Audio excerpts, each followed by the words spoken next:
नमस्कार दोस्तों, एक बार फिर से स्वागत है आपका अपने यूट्यूब चैनल में। दोस्तों, आज का लेक्चर है सिनॉप्सिस स्टेप ऑफ रिसर्च। शोध के कौन कौन से चरण होते हैं इन पर डिस्कस करेंगे, क्योंकि शोध की प्रक्रिया एक सुव्यवस्थित एवं चरणबद्ध रूप में संपन्न होने वाली प्रक्रिया है। इसको एक क्रम होता है इसमें निर्धारित उद्देश्यों पर बल दिया जाता है तथा इसके लिए आवश्यक सूचनाओं एवं आंकड़ों का संग्रह भी किया जाता है, जिससे कि शोधकर्ता एक निश्चित निष्कर्ष तक पहुंच सके। तो आज के इस लेक्चर में हम देखेंगे कि हम जो सिनॉप्सिस बनाते हैं अपनी पीएचडी के जब करते हैं, तो सिनॉप्सिस में अपनी कौन कौन से पॉइंटों को रखते हैं इन पर डिस्कस करेंगे। तो चलिए स्टार्ट करते हैं। और स्टार्ट करने से पहले अगर आपने हमारे चैनल को सब्सक्राइब नहीं किया है तो हमारे चैनल को सब्सक्राइब कर लें और साथ ही साथ बेल आइकन का बटन भी दबा लें, जिससे आने वाली वीडियो आप तक आसानी से नोटिफिकेशन में पहुँच सके। तो चलिए स्टार्ट करते हैं। जब कोई अनुसंधान करता है तो अनुसंधान में किन किन चरणों से होकर गुजरता है, इस पर देखेंगे। जब कोई रिसर्च स्कॉलर रिसर्च करता है तो वह किन किन चरणों से होकर गुजरता है। सिनॉप्सिस होती है वह एक रूपरेखा होती है जिसमें हमें यह बताना होता है कि हम रिसर्च किस प्रकार करेंगे, क्या हमारे उद्देश्य हैं, इसका क्या महत्व होगा। जो समस्या का हमने चुनाव किया है, जो समस्या हम चुनते हैं रिसर्च करने के दौरान, वह चुनाव हमने क्यों किया है, उस समस्या का क्या उद्देश्य है, हमने क्यों उस समस्या को चुना है अपनी, इन सभी बातों को हम अपनी सिनॉप्सिस के अंदर लिखते हैं। सिनॉप्सिस के स्टेज कौन कौन से स्टेज होते हैं। फर्स्ट है समस्या का चयन। विश्व में अनेक समस्याएं हैं। एक शोधकर्ता सबसे पहले समस्या का चयन करता है। समस्याओं के चयन में भी अनेक कठिनाइयों का सामना करना पड़ता है। जब हम समस्या का चयन करते हैं तो हमें अनेक प्रकार की कठिनाइयों का सामना करना पड़ता है, क्योंकि समस्या का चयन ही आधी शोध का निवारण हो जाता है। परिभाषा है, जॉन डेवी ने कहा है, यदि कठिनाई की अनुभूति नहीं होती, परेशानी नहीं होगी। कठिनाई की अनुभूति नहीं होगी हम लोगों को और परेशानी नहीं होती तो गंभीर चिंतन प्रारंभ नहीं होता है। शोधकर्ता को समस्या का चयन करते समय अत्यधिक सावधानी बरतनी पड़ती है। समस्या के चयन में यह देखना आवश्यक हो जाता है कि समस्या से संबंधित अध्ययन का क्षेत्र क्या होगा, संबंधित साहित्य उपलब्ध है, जो डेटा है हमारा समस्या से संबंध क्या हुआ हमें उपलब्ध है, मिल सकता है या नहीं। पहले कभी कुछ समस्या का अध्ययन हुआ है क्या, जो हमारे टॉपिक से रिलेटेड कभी कोई अध्ययन पहले हो चुका है अथवा नहीं, इसका ध्यान रखना अति आवश्यक होता है। समस्या के चयन में शोधकर्ता की जिज्ञासा रुचि का होना भी अति आवश्यक है। जो हम सिलेक्ट करते हैं अपनी समस्या, उसमें हमारी रुचि का होना भी अति आवश्यक माना जाता है। समस्या के चयन से ही आधा शोध का कार्य संपन्न हो जाता है। जब हम अपनी समस्या को चुन लेते हैं किसी टॉपिक पर, तो हमारा आधा शोध ही वही समस्या निवारण कर देती है। नेक्स्ट पॉइंट है उद्देश्यों का निर्धारण। वैज्ञानिक पद्धतियों के दूसरे चरणों में उद्देश्यों का निर्धारण करना अति आवश्यक माना जाता है। किसी भी कार्य को प्रारंभ करने से पहले उद्देश्यों का निर्धारण करना अति आवश्यक माना जाता है। जब हम कोई भी कार्य करते हैं तो सबसे पहले हमें अपने उद्देश्य को लेकर ही चलते कि हमारा इसका कार्य करने का क्या उद्देश्य है। बिना उद्देश्य को तो कोई कार्य करना बेकार है। जो हमारी समस्या है उससे संबंधित उद्देश्यों का निर्धारण करना, यह मुख्यतः दो उद्देश्य हो सकते हैं। पहला सामान्य उद्देश्य और दूसरा है विशिष्ट उद्देश्य। सामान्य उद्देश्य किसी समस्या का अध्ययन किया जाता है। सामान्य उद्देश्य में किसी समस्या का अध्ययन किया जाता है। जैसे जैसे समस्या से संबंधित विषय के बारे में हमें जानकारी मिलती है, वैसे वैसे अध्ययन का क्षेत्र विशिष्ट होता जाता है। जिस प्रकार से हमें जानकारी मिलती जाती है अपने टॉपिक से रिलेटेड, तो हमारा अध्ययन क्षेत्र विशिष्ट हो जाता है, तो सामान्य से विशिष्ट की ओर ले जाता है। उद्देश्य हो जाने से अध्ययन में समय, धन एवं श्रम की बचत होती है। जब हमारा उद्देश्य का निर्धारण हो जाता है तो समय, धन और श्रम की भी बचत होती है। जो हमारा टॉपिक है उससे संबंधित डाटा को इकट्ठा करना है, यानी जो हम टॉपिक लिया है, जो हमने टॉपिक लिया है उसका हमारा क्या उद्देश्य है, ये बहुत उद्देश्य जरूरी होता है। इसके बाद आपका थर्ड पॉइंट है प्राकल्पना का निर्माण। वैज्ञानिक पद्धति के तीसरे चरण में प्राकल्पना का निर्माण किया जाता है। प्राकल्पना को एक कच्चा सिद्धांत कहा जाता है। जो परिकल्पना होती है वह एक कच्चा सिद्धांत होती है जिसकी सत्यता की जांच वैज्ञानिक अध्ययन के द्वारा की जाती है। जिसकी सत्यता की जांच हम लोग वैज्ञानिक के द्वारा ही करते हैं। जब सत्य होता है वह सिद्ध हो जाता है तो उसे सिद्धांत मान लिया जाता है। जब जो सत्य होता है वह सिद्ध हो जाता है तो उसे सिद्धांत मान लिया जाता है। प्राकल्पना का निर्माण इसलिए किया जाता है ताकि अध्ययन के दौरान शोधकर्ता अपने उद्देश्य से भटक न जाए। सरकार के दौरान शोधकर्ता का ध्यान कुछ निश्चित बिंदुओं पर केंद्रित रहे। जब हम रोज़ रिसर्च करते हैं तो हमारा है कुछ बिंदु पर ही पॉइंट पर हमारा ध्यान केंद्रित रहे तो वह अपने उद्देश्य से विमुख हो जाएगा। किसी शोध विशेष में एक से अधिक प्रकल्पनाएँ हो सकती हैं। कोई रिसर्च में एक से अधिक भी प्रकल्पनाएँ हो सकती हैं और कम ज़्यादा भी हो सकती हैं। शोध में उपकल्पनाओं का निर्माण आवश्यक हो जाता है जबकि कुछ शोधों में इसका आवश्यक नहीं है। कई शोध हैं जिसमें हमें प्रकल्पना की ज़रूरत नहीं पड़ती है। प्रयोगात्मक शोध में उपकल्पना का निर्माण आवश्यक हो जाता है। जो प्रयोगात्मक शोध होती है उसमें हमें उपकल्पना का निर्माण करना अति आवश्यक होता है जबकि सर्वेक्षण के क्षेत्र में इसका निर्माण करना अति आवश्यक नहीं है। प्रकल्पना में हम अपनी कर सकते हैं उपकल्पना का निर्माण, लेकिन सर्वेक्षण क्षेत्र में इसका आवश्यक नहीं है करना। एक काम चलाऊ सामान्यीकरण है। जो उपकल्पना होती है वह एक सामान्यीकरण होती है, काम चलाऊ। इसकी सत्यता की परीक्षा अभी बाकी होती है, यानी कि उपकल्पना का एक अनुमान भी होता है, कल्पना होती है, विचार होते हैं हमारे, आदि कुछ भी हो सकता है।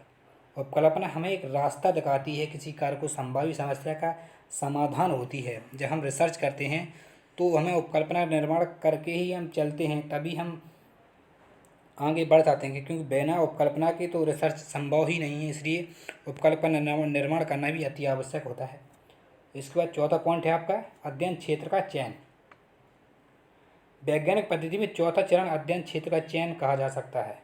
प्राकल्पना का निर्माण करने के बाद ऐसे अध्ययन क्षेत्र का चुनाव किया जाता है जहाँ पर आकार अपना से संबंधित साहित्य उपलब्ध हो।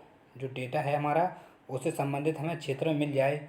इस पद्धति द्वारा अध्ययन करने के लिए अध्ययन क्षेत्र का चयन अत्यंत आवश्यक होता है, क्योंकि इसी पर वास्तविक तथ्यों का संकलन एवं परिकल्पना की सत्यता की जांच की जा सकती है। अध्ययन क्षेत्र का आकार शोध कार्य में लगने वाली समय एवं खर्च के हिसाब से छोटा या बड़ा भी हो सकता है। जो हम रिसर्च करते हैं, जो फील्ड वर्क करते हैं, जाते हैं हम रिसर्च के दौरान, तो हमारा अध्ययन क्षेत्र छोटा भी हो सकता है और बड़ा भी हो सकता है, और उसमें खर्च के हिसाब से छोटा या बड़ा हो सकता है।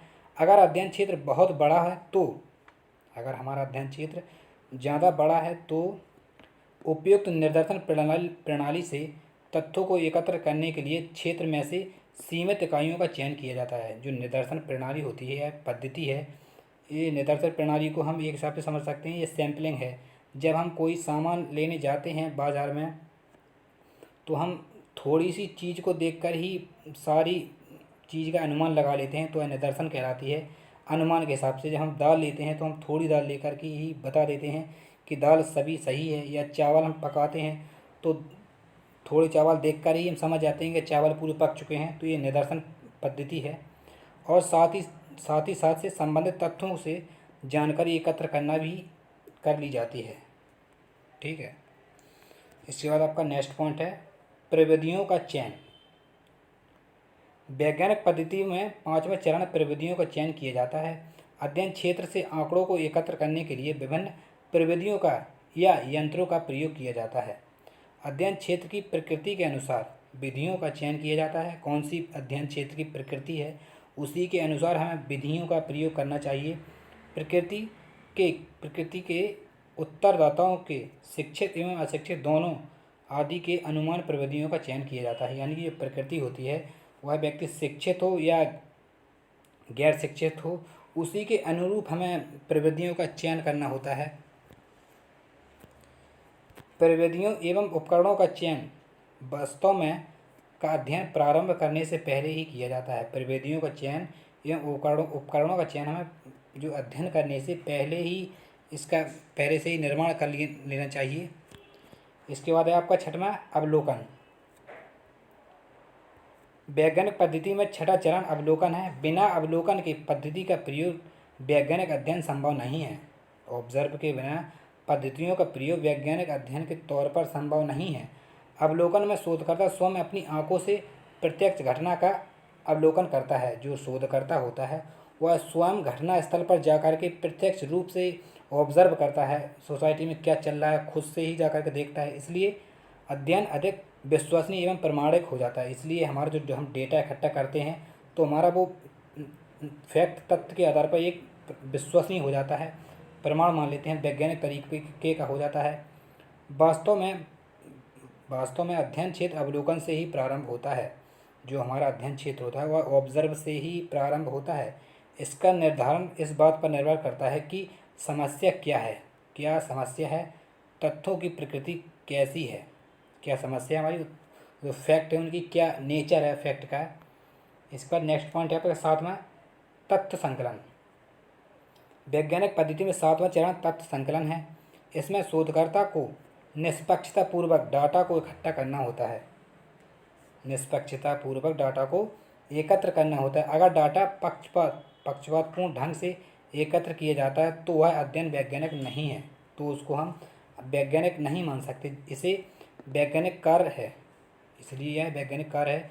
कहने का तात्पर्य यह है कि तथ्य संकलन का कार्य बहुत महत्वपूर्ण होता है तथा अध्ययन का आधार होता है। इसलिए शोधकर्ता अपने स्वयं विश्वास, स्वार्थ, विश्वास, मूल एवं संस्कृति आदि के ऊपर उठकर वस्तुनिष्ठ रूप में तथ्यों का संकलन करता है।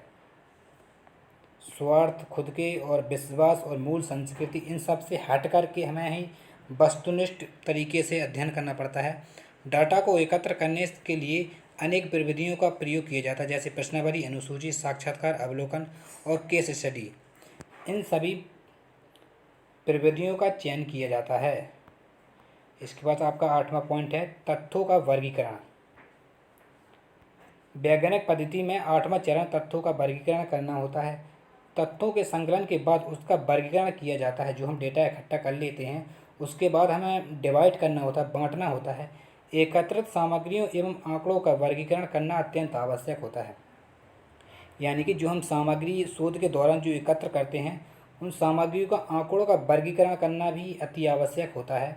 एक शोधकर्ता यह मानकर चलता है कि एकत्रित की गई सामग्री के पीछे तथ्यों से भी अधिक महत्वपूर्ण तथा रहस्यपूर्ण कोई और भी चीज़ नहीं है।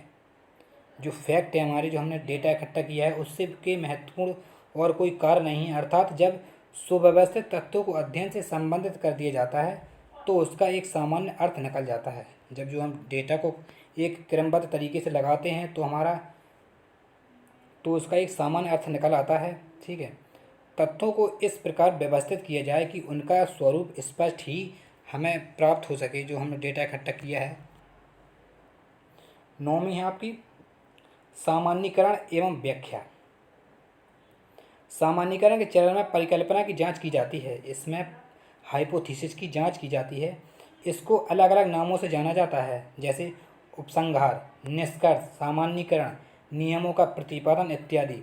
प्राप्त किए गए एकत्र डाटा के आधार पर निष्कर्ष का प्रतिपादन किया जाता है। जो डेटा हमने शोध के दौरान जिन जिन स्टेप से हम गुजरे हैं और जो हमने डेटा कलेक्ट किया है तो उसी के आधार पर निष्कर्ष का प्रतिपादन किया जाता है तथा उन निष्कर्षों के आधार पर सामान्यीकरण किया जाता है। जो हमारे पास डेटा है उस आंकड़े से जो हमने सिद्धांत बनाए हैं उनकी व्याख्या करनी होती है कि हाँ, हमने सिद्धांत दिया है, हम इन स्टेजों से होकर गुजरे हैं, तो ये सामान्यीकरण होता है, अपने थीसिस में लिखना होता है। और 10वां पॉइंट है आपका शोध प्रतिवेदन तैयार करना, यानी कि रिपोर्ट तैयार करना। वैज्ञानिक विधि का अंतिम चरण माना जाता है इसको। अक्सर सामान्यीकरण को ही इस सिद्धांत का अंतिम चरण माना जाता है। अधिकतर सामान्यीकरण को ही इसका आखिरी चरण माना जाता है। रिपोर्ट में शोधकर्ता को प्रारंभ से लेकर अंत तक जो कुछ भी उसने किया है, यानी कि जब आप रिसर्च करते हैं, जब आप स्टार्ट करने से पहले, पीएचडी करने से पहले और पीएचडी करने तक जिन जिन आपने रिसर्च की है, जो भी आपने डेटा कलेक्ट किया है, शुरू से लेकर के अंत तक किया जाता है, उसी प्रकार प्रतिबद्ध किया जाता है, उसी को उसी रूप में बांट दिया जाता है। हम अपनी हाइपोथेसिस में और रिपोर्ट में लिख देते हैं। रिपोर्ट होती है जो हम थीसिस बनाते हैं, उसमें क्रमबद्ध तरीके से लिख दिया जाता है। जो हमने शोध किया है उसको आगे प्रस्तुत करना, जो हमने रिसर्च की है, और जब हम जमा करते हैं तो आगे प्रस्तुत करते हैं। जो हम बताते हैं कि जो हमने जमा कर दी है, जो रिसर्च जो हम सिनॉप्सिस बना लेते हैं, जो अपनी थीसिस, तो उसको हम जमा कर देते हैं। तो इन सारी बातों से पता चलता है कि वैज्ञानिक पद्धति के विभिन्न चरणों के बारे में जानकारी प्राप्त होती है। वास्तव में कोई भी अध्ययन तभी प्रमाणिक एवं विश्वसनीय माना जाता है जब उस अध्ययन में वैज्ञानिक पद्धति का प्रयोग किया गया हो। कोई भी अध्ययन तभी विश्वसनीय माना जा सकता है, सिद्धांत तभी माना जा सकता है जबकि उसमें वैज्ञानिक पद्धति मौजूद हो। इस प्रकार वैज्ञानिक पद्धति किसी भी अध्ययन के लिए अत्यंत एवं महत्वपूर्ण होती है। इसीलिए वैज्ञानिक पद्धति अध्ययन के लिए बहुत ही महत्वपूर्ण होती है। तो आई होप आपको ये वीडियो पसंद आया होगा कि सिनॉप्सिस में हम किन किन चरणों से होकर गुजरते हैं, कौन कौन से स्टेप हैं सिनॉप्सिस के, और क्या प्रोसेस होती है जब हम पीएचडी करते हैं तो हमें कैसे डेटा कलेक्ट करना होता है, कौन सी विधि कहाँ अपनानी है, कौन सा मेथड हमें कहाँ पर यूज़ करना है, कौन सी सर्वेक्षण क्षेत्र में हमें किन टेक्निक का यूज़ करना है। तो ये अगर वीडियो हमारा पसंद आए तो हमारे चैनल को लाइक करें और सब्सक्राइब करें और अपने दोस्तों के साथ शेयर करें, और हम ऐसे ही वीडियो आपके लिए लेकर आते रहेंगे। आपका बस सपोर्ट चाहिए, आपका एक लाइक चाहिए, सब्सक्राइब चाहिए। मैं आशा करता हूँ कि जो चीज़ बताई गई हूँ वो समझ में आ गई हूँ। तो थैंक यू फॉर वॉचिंग। जियो दिल से।